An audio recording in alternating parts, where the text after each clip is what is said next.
সৌজন্য, সৌজন্য, কে? আমি তোমার শ্বশুর মশাই, দরজা খোলো।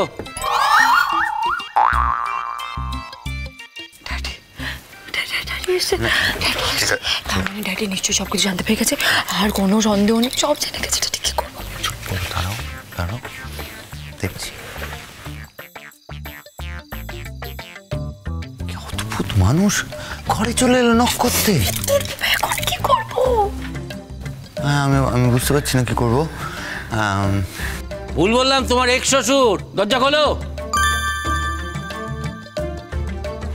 এই শুনুন, আপনি এক্স হন আর ওয়াই হন, আমার কিচ্ছু যে আয় আসে না, একটু সময় লাগবে দরজা খুলতে। কেন সময় লাগবে কেন? কি এমন ভেতরে মহাকার্য করছো তুমি? আমি যাই কই আমার কাজ আছে, আমি লেখাপড়া করছি, একটু ইম্পর্টেন্ট ক্যালকুলেশন করছিলাম। Important calculation? তুমি যদি তোমার ইম্পর্টেন্ট ক্যালকুলেশন না বন্ধ করে দরজাটা না খোলো, তাহলে কিন্তু আমি আমার ক্যালকুলেশন শুরু করে দেবো। খোলো। দাঁড়াও।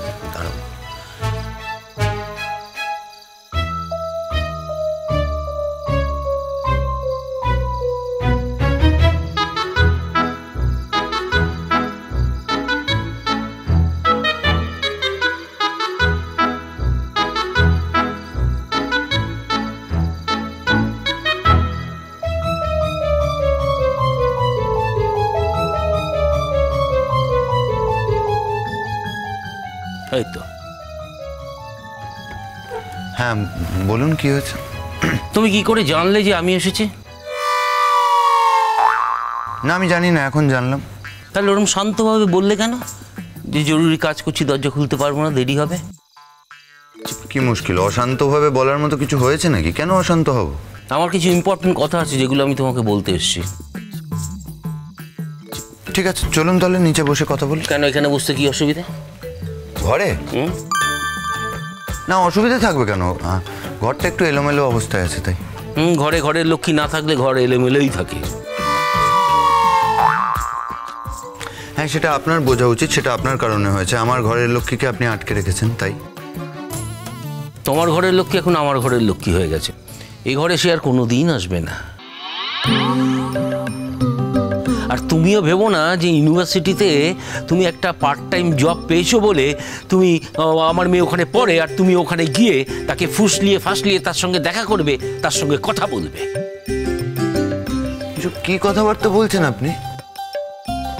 যা বলার আমি বলে যাচ্ছি। শোনো, গুনগুনকে আমি একটা শর্ত দিয়েছি, যে কোনো একদিকে থাকতে হবে, নয় তোমার দিকে নয় আমার দিকে। গুনগুন যদি আমাকে ছেড়ে তোমার বাড়িতে চলে আসে, তাহলে আমি আর কোনোদিন ওর মুখ দেখবো না বা আমার মুখ দেখাবো না। এই শর্ত মেনে নিয়েও যদি তোমার কাছে চলে আসে, আমার কোনো আপত্তি নেই। কিন্তু এইভাবে দু নৌকায় পা দিয়ে চলা যায় না। আমি চাই না গুনগুনের সাথে তোমার কোনো সম্পর্ক থাকুক, আর সেটা বলার জন্যই আমি এখানে এসেছি। ওকে? বেশ বেশ।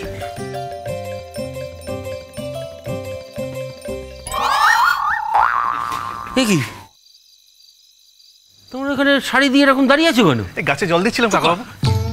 বলছিলাম যে কৌশিক দা, আসলে আপনার তো ওপর দিকটা তেমন আসা অভ্যেস নেই, ভাবছিলাম বাবিনের ঘর যদি খুঁজে না পান কি হবে। কি ডাহা মিথ্যে কথা বলো। হ্যাঁ, আনন্দে বলে দিলে যে সৌজন্য বাড়িতে নেই। না মানে টেনশনে বলে ফেলেছি দাদা, বুঝলেন তো। আপনি এতক্ষণ যে বাবিনকে যে কথাগুলো শোনালেন, ওর কি ভালো লাগলো বলুন দাদা? ক্ষমা করে দিন না কাকাবাবু, এইবারের মতো ক্ষমা করে দিন। না, যারা অন্যায় করে তাদের আমি ক্ষমা করি না। আরে অদ্ভুত কথা, ওই ঘরের সামনে দাঁড়িয়েছিলাম, সেখান থেকেও ওই গুনগুনের পারফিউমের গন্ধ ভুরভুর ভুরভুর করে বেরোচ্ছে।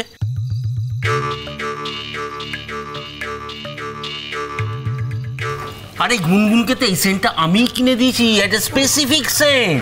সারা বাড়ি যেখানে যাচ্ছি সেখানে আমার মেয়ের ওই সেন্টের গন্ধ ভুরভুর ভুরভুর করে বেরিয়ে যাচ্ছে। ভুল করছেন দাদা, গুনগুন তো আসেনি, কি করে ওর গন্ধ এখানে সেন্টের গন্ধ থাকতে পারে না? আমিও তাই ভাবছিলাম। আপনি বোধহয় স্বপ্ন দেখছেন।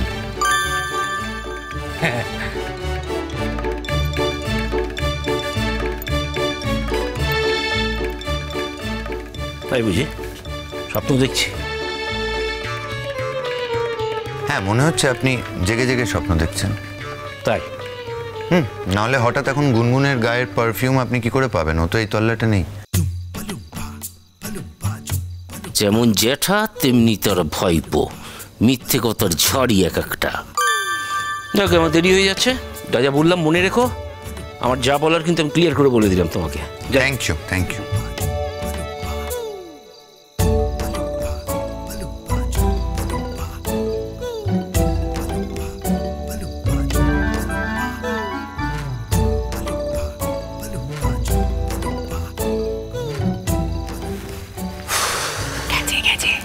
শুনলে না কি বলে গেল? সাদে কি তোমাকে বলছিলাম আমি, আবার হঠাৎ করে আরে আর একটা কথা মনে পড়েছে। আর একটা কথা মনে পড়েছে, দাঁড়াও দাঁড়াও। আর একটা কি বলার জন্য ছিল, দেখি দেখি।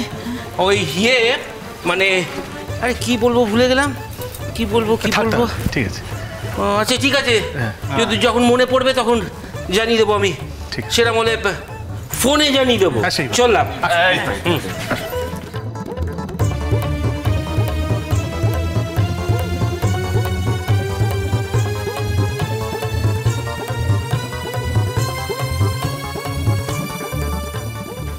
গেছে ফাইনালি গেছে, কমপ্লিটলি বেরিয়ে গেছে। হ্যাঁ, তুমি কোনো চিন্তা করো না গুনগুন, আজ নয়তো কাল আমরা ঠিক তোমাকে বাড়িতে ফিরিয়ে আনবো, আমাদের শপথ।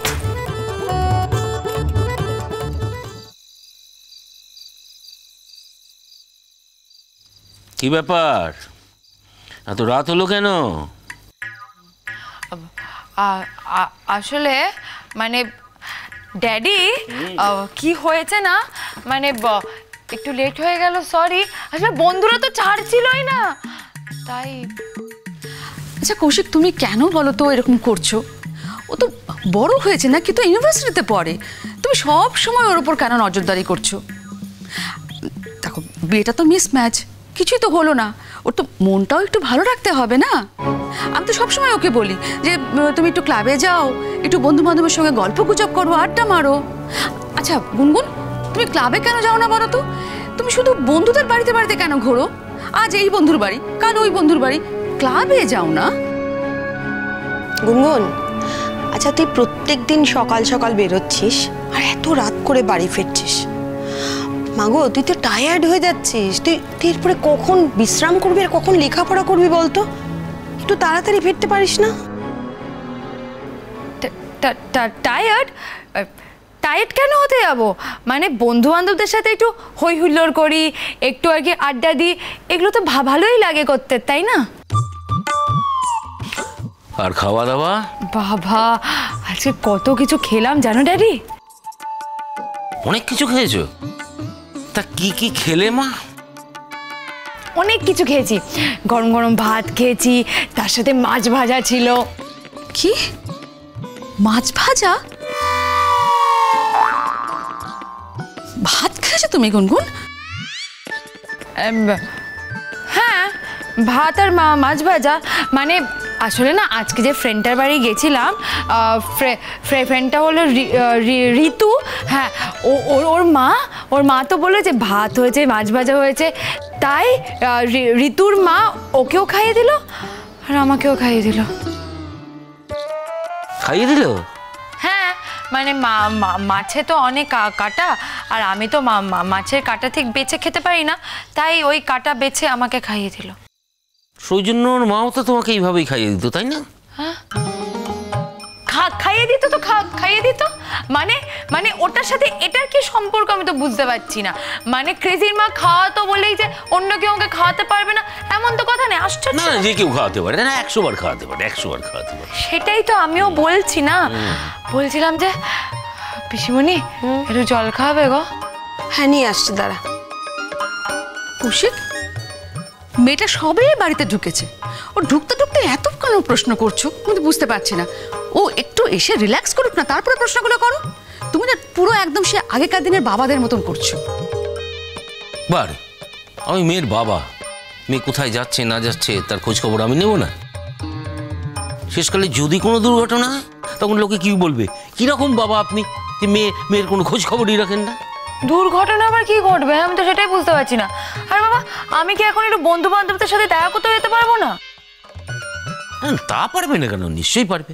ও বাই দা ওয়ে, বলছি যে তোমার তো কলেজের ওই রিহার্সাল টিহার্সাল তো সব শুরু হয়ে যাচ্ছে, হ্যাঁ? আর তুমি আমার অর্গানাইজার হয়েছো, দেখে কি কবে থেকে শুরু হচ্ছে? এই তো কাল থেকে রিহার্সাল শুরু। কাল থেকে রিহার্সাল, কি কি হবে রিহার্সালে? রিহার্সালে দেখো ওই ফ্রেশার্স ওয়েলকাম আছে, মানে আমাদেরই তো ওয়েলকাম করবে, তো সিনিয়রসরা থাকবে, তো সিনিয়ররা থাকবো, মানে থাকবে, আমরা থাকবো, সবাই মিলে হয়ে যাবে একটা প্রোগ্রাম। আচ্ছা, তা টিচারটা থাকবে না? হ্যাঁ, মনে হয় কয়েকটা টিচার পার্টিসিপেটও করবে। তার মানে টিচাররাও থাকবে? হ্যাঁ, মানে শুনেছি আমি, কিন্তু ড্যাডি আমি কি করে জানবো বলো, মানে আমি তো ফ্রেশার না। তাও ঠিক, তুমি তো ফ্রেশার, তুমি তো জানবে না, তোমার জানার কথাও নয়।